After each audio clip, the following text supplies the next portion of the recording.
엄마 노루와 소녀.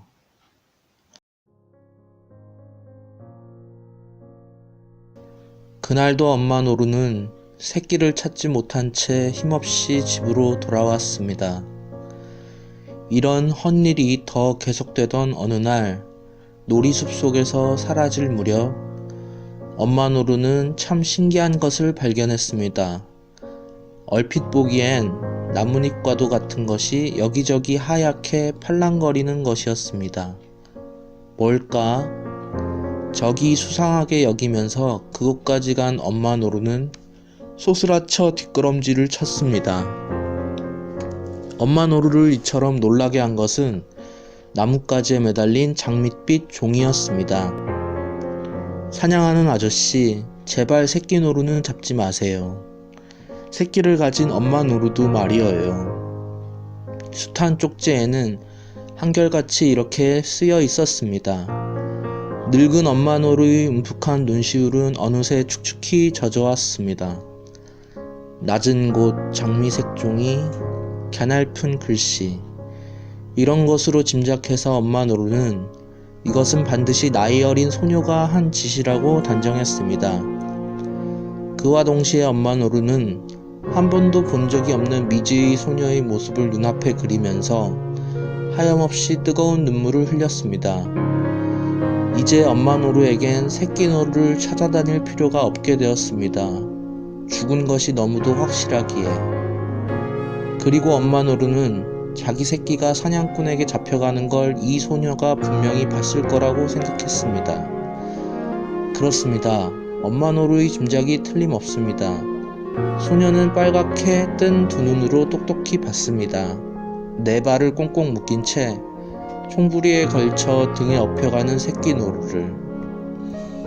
소녀는 이런 새끼 노루가 불쌍해서 견딜 수가 없었습니다. 지금쯤 엄마 노루는 얼마나 찾아다닐까? 생각하는 소녀의 가슴은 슬픔으로 미어질 것 같았습니다. 아저씨, 새끼 노루를 뭐하러 잡아요? 가엾지 않아요? 네? 빨간 새의 깃을 모자에 꽂은 사냥꾼 아저씨의 뒤를 쫓아가며 두 손을 가슴에 오므라치고 애원을 하는 소녀의 새까만 눈망울 속엔 구슬같은 눈물이 그렁그렁 맺혀 있었습니다. 참 이상한 일이었습니다. 그로부터 엄마 노루에겐 슬픈 날이 없어졌습니다. 새끼 노루는 죽고 없어도 지금 엄마 노루에겐 잊을 수 없는 소녀가 있었습니다. 엄마 노루가 얻은 마음의 상처를 소녀는 깨끗이 아물게 해주었던 것입니다. 밤이 이슥하여 엄마 노루는 사람들이 사는 동리로 내려왔습니다. 온통 몸부림이 날 만치 소녀가 보고 싶었습니다. 이 집 저 집을 찾아다니면서 방 안에서 도란도란 말소리가 들려왔을 땐 혹시나 그것이 자기가 찾고 있는 소녀의 음성이 아닌가 하고 전신의 신경을 귀에 모으곤 했습니다. 아이들의 신발이 보이는 집마다 방문 사이로 방 안을 조심스레 살펴보기도 했습니다. 참 이상한 것이 엄마 노루로 본다면 알지도 못하고 한 번도 보지 못한 소녀였지만 벌써부터 머릿속에 그리고 있는 한 소녀의 모습이 있었던 것입니다. 하지만 몇 날이 지나도록 엄마 노루는 그런 소녀를 찾지 못했습니다. 엄마 노루가 살고 있는 숲에서 가까운 동리라는 동리는 샅샅이 찾아봤지만 모두가 허탕이었습니다. 수목들이 저마다 옷을 벗어 벌거숭이로 변한 숲속에 찬바람이 불어왔습니다. 그동안 엄마 노루도 더 많이 늙었습니다. 겨울을 바로 눈앞에 두고 엄마 노루의 마음은 몹시도 초조했습니다. 눈이 쌓이면 맘대로 나들이 할 수도 없고 그러기에 소녀를 만나보고 싶은 마음은 더욱 간절했습니다.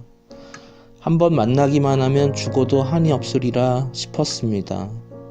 뼈만 남은 앙상한 나뭇가지에 휘영청 달이 걸렸습니다.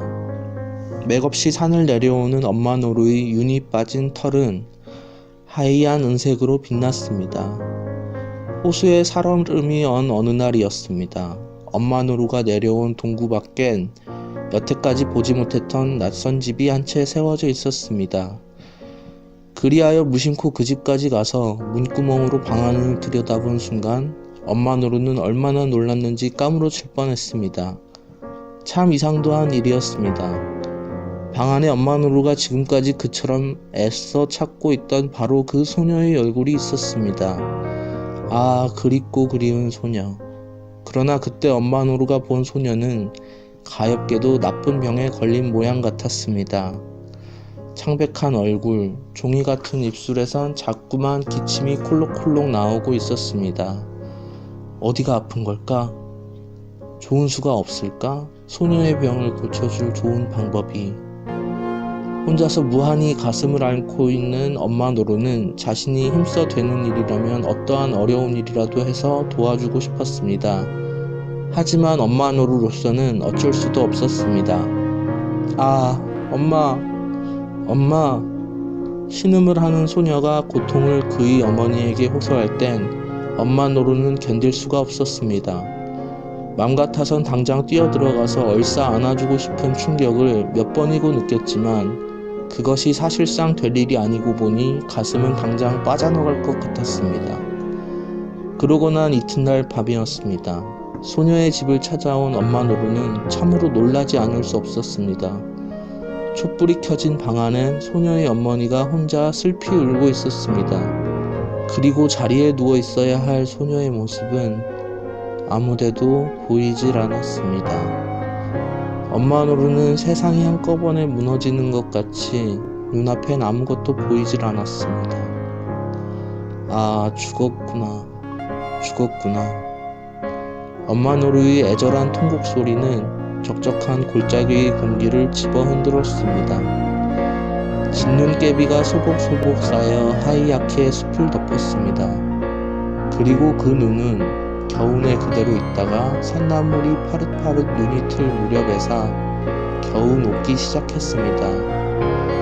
바로 그 즈음 양지 바른 산비탈 길을 걸어가던 한 사냥꾼이 생긴 지 오래지 않은 조그만 무덤 옆에서 한 마리 늙은 노루의 시체를 발견했습니다. 사냥꾼이 쓰고 있는 모자엔 빨간 새의 깃이 꽂혀 있었습니다.